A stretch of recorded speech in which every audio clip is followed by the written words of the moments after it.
মুসলমানের বাচ্চা মুসলমান আড্ডা মারতে মারতে মসজিদের সামনে দিয়ে চলে গেছে, নামাজের জন্য মসজিদে ঢুকে না।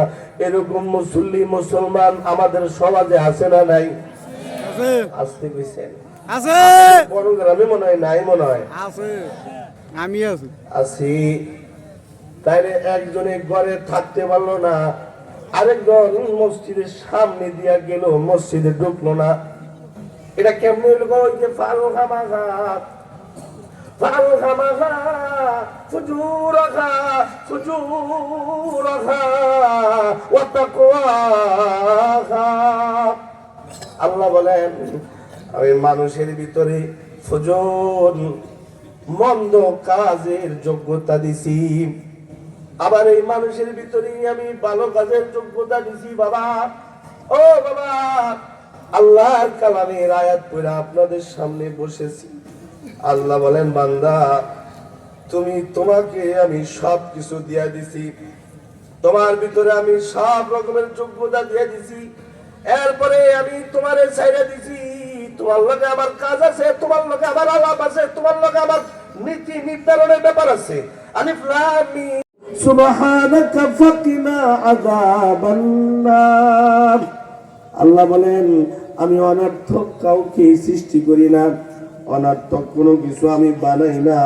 বাতিলা, আমি কোনো বাতিল কোনো অনর্থক জিনিস আমি সৃষ্টি করছি না। আমাদেরকে যে সৃষ্টি করেছেন আল্লাহ তাআলা কাজেই সৃষ্টি করেছে। তাই আল্লাহ তাআলা বলে ভালো কাজের যোগ্যতাও আমি বান্দা বান্দির ভিতরে দিছি, মন্দ কাজের যোগ্যতাও আমি বান্দা বান্দির ভিতরে দিছি। এই জন্য হায়াতে আমরা ভালো কাজ করব, ভালো কাজ পাইলে পরে ভালো কাজে আমরা লেগে যাবো। মন্দ কাজ যদি হয়ে যায়, গুনাহের কাজ যদি হয়ে যায়, তাহলে তাওবা করে নিব। কারণ আল্লাহর বান্দারা কখনো যদি গুনাহ করে তাহলে সে তাওবা করে নিবে, কারণ তাওবার মাধ্যমে আল্লাহ তাআলা গুনাহ মাফ করে। ফাকুল তাস্তাগফিরু রাব্বাকুম ইন্নাহু কানা গাফফারা, ফাকুল তাস্তাগফিরু রাব্বাকুম ইন্নাহু কানা গাফফারা ইউরসিলিস সামাআ আলাইকুম মিদরারা ويمددكم بأموال وبنين ويجعل لكم جنات ويجعل لكم أنهارا।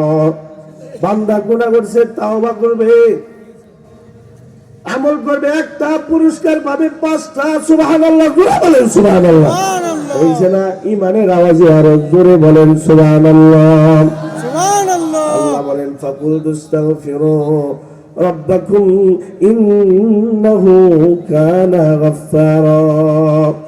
যদি কারো গুনাহ হয়ে যায় তাহলে তার জন্য গফফার মালিক আছে, যিনি বান্দার গুনাহকে মাফ করে দিবে।